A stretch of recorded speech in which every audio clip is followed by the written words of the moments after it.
நீ நான் காதல் சீரியல்ல இன்னைக்கு என்ன நடந்திருக்கு அப்படிங்கிறத பார்க்கலாம். இப்ப நம்ம ஹீரோயின் அபியும், அனுவும் கோயிலுக்கு வந்திருக்காங்க.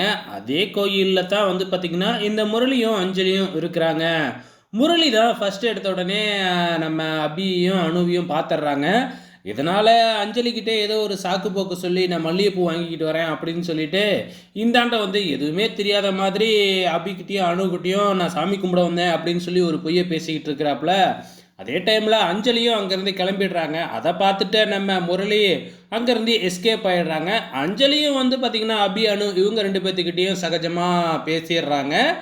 ஸோ, அதுக்கப்புறம் நம்ம முரளி தான் அங்கேருந்து எஸ்கேப் ஆயிட்டார் இல்லையா? ஸோ, அதை விட்டுருங்க. அவ்வளோதான், அந்த சீன் முடிஞ்சு போச்சு. இதுக்கப்புறம் என்ன நடக்குது அப்படின்னு பார்த்தீங்கன்னா, நம்ம பாய் வந்து பார்த்தீங்கன்னா, எல்லாரையும் கூட்டிக்கிட்டு சாப்பாடெல்லாம் எடுத்துக்கிட்டு டெலிவரி பண்ணுறதுக்காக நம்ம ஹீரோவோட வீட்டுக்கு கிளம்பிடுறாங்க. ஸோ, ஹீரோவோட வீட்டுக்கு வர்ற வரைக்கும் நம்ம ஹீரோவோட வீட்டுக்கு தான் வரப்போகிறோம் அப்படிங்கிற விஷயம் வந்து அபிக்கு, அணுக்கெல்லாம் தெரியாது இல்லையா? இங்கே வந்து இறங்குனதுக்கு அப்புறம் தான் நம்ம அபி பார்த்துட்டு, என்னது நம்ம டென்ஷன் பார்ட்டி பக்கத்துலேயே ஏதோ ஆர்டர் கிடச்சிருக்காட்டுக்கு அப்படிங்கிற மாதிரி பேசிக்கிட்டு இருக்கிறாங்க. அங்கே இறங்குற பாய், ஏம்மா பக்கத்து வீடெலாம் இல்லை, இதே வீடு தான் அப்படின்னு சொல்கிறாங்க. என்னது இந்த வீட்டுக்கு ஆர்டரா அப்படின்னு சொல்லி கேட்குறாங்க. யார் உங்களுக்கு இந்த வீட்டிலேருந்து ஆர்டர் கொடுத்தது அப்படின்னு சொல்லி கேட்கும் பொழுது, பாட்டியோட பேரையும் அஞ்சலியோட பேரையும் சொல்கிறாங்க. ஸோ, அப்போ பாட்டியும் அஞ்சலி அக்காவும் தான் பேர் கொடுத்துருக்காங்களாட்டுக்கு அப்படின்னு சொல்லி நம்ம அபி வந்து போகிறதுக்கு தயங்குறாங்க.